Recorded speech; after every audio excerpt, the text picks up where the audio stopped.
বন্ধুরা, আশার রন্ধনশালায় আপনাদের স্বাগত।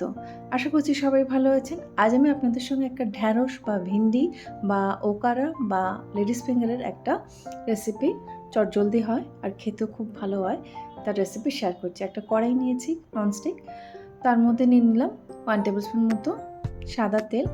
তেল গরম হলে ওর মধ্যে দিয়ে দিলাম 1/4 চামচ মতো মেথি দানা আর 5 থেকে 6টা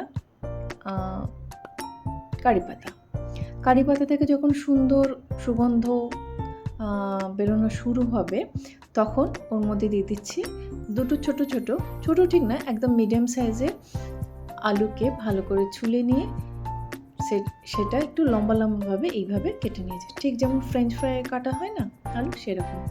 আর একটু রঙের জন্য উপর থেকে দিয়ে দিলাম খুব কম পরিমাণ 1 চুটকি মতো হলুদ দিয়ে আলুটা ওই তেলেতেই ভাজছি। আমি রান্নার সময় সবসময় কম তেল দেওয়ার চেষ্টা করি, স্বাস্থ্যের কথা চিন্তা করে। এই রান্নাটা যেমন চটজলদি হয়েও যায় আর খেতে কিন্তু খুবই ভালো হয়। আর এখানে নিয়ে নিলাম 250 গ্রাম মতো ঢ্যাঁড়স। এটাকে আমি একটু লম্বা সাইজে 1 ইঞ্চি মাপে হিসাবে কেটেছি। এবার ঢ্যাঁড়সের উপর থেকেও আমি একটু হলুদ ছড়িয়ে দিলাম আর দিয়ে দিলাম খুব কম পরিমাণে একটু লাল লঙ্কার গুঁড়ো বা রেড চিলি পাউডার। দেওয়ার পর ভালো করে নাড়াচাড়া করে সব মিশিয়ে নিচ্ছি মশলাগুলো, আর যাতে সবজির সব জায়গায় সমান স্বাদটা থাকে। এবার ঢাকা দিয়ে আমি এটা একটু নরম হয় যাতে, সেজন্য 4 থেকে 5 মিনিট আমি রেখেছিলাম লো ফ্লেমে। সব রান্নায় লো ফ্লেমে করলে সবজির গুণাগুণটা বজায় থাকে, তাই না? এবার একটু ভালোভাবে আবার নাড়াচাড়া করে দেখে নিচ্ছি যে ঠিকমতো ভাজা হয়েছে কিনা। মোটামুটি ঠিকমতো ভাজা হয়ে গেছে। আর ঢ্যাঁড়স দেখবেন একটু ভেজে নিয়ে পরে নুনটা দিলে ঢ্যাঁড়সের যে একটা স্টিকি ভাব থাকে বা হরহরে ভাব থাকে, সেটা থাকে না। আর দিয়ে দিলাম 1/2 টিস্পুন মতো নুন, সেটা দিয়ে খুব ভালোভাবে এবার মিশিয়ে নিচ্ছি। পুরো তো সেদ্ধ হয়নি, তাই ঢাকা দিয়ে আমি আরও 2 থেকে 3 মিনিট রেখেছিলাম।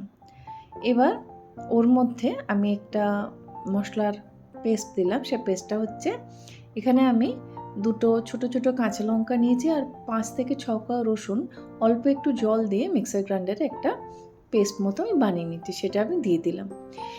আসল যেটা কাজ করবে এই মশলাটাই, এই মশলাটার জন্যই এই রেসিপিটা খুব চটপটা আর খেতে খুব ভালো হয়। আরও 3 থেকে 4 মিনিট ঢাকা দিয়ে আমি লো ফ্লেমে রেখে দিয়েছিলাম।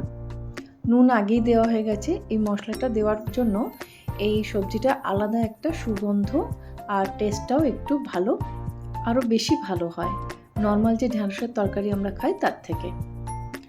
আমাদের লসুনি ভেন্ডি রেডি, শুধু সার্ভ করার পালা। এর সঙ্গে রুটি পরোটা খুব ভালো যায়, আর রাতের ডিনারের সঙ্গেও যায়, ভাতের সঙ্গেও ভালো যায় এটা। আপনারা বানিয়ে দেখবেন কেমন লাগলে আমাকে কমেন্ট করে জানাবেন। ভালো লাগলে আমার চ্যানেলটাও সাবস্ক্রাইব করে দেবেন, লাইক করবেন, শেয়ার করবেন। ভালো থাকবেন, সুস্থ থাকবেন। ধন্যবাদ।